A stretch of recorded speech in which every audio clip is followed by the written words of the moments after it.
Welcome viewer, I am Murugan S. This video tutorial describes desktop icons and start menu won't load Windows 11.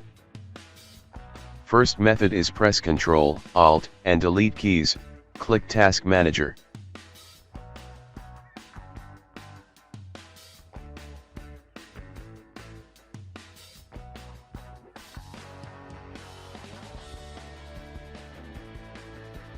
Select Windows Explorer, click Restart.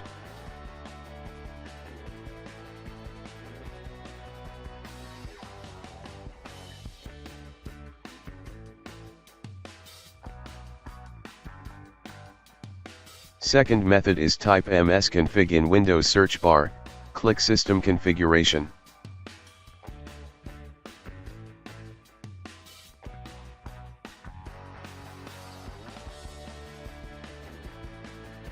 Click Boot tab, check Safe Boot, click Apply, click OK, click Restart.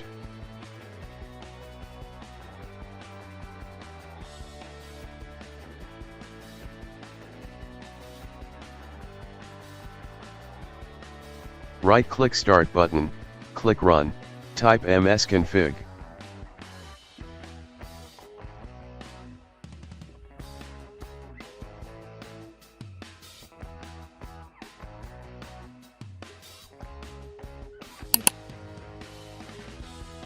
Click Boot tab, uncheck Safe Boot, click Apply, click OK, click Restart. I hope this video tutorial helps to you. Please like, share and don't forget to subscribe my channel. Thank you very much. See you next video.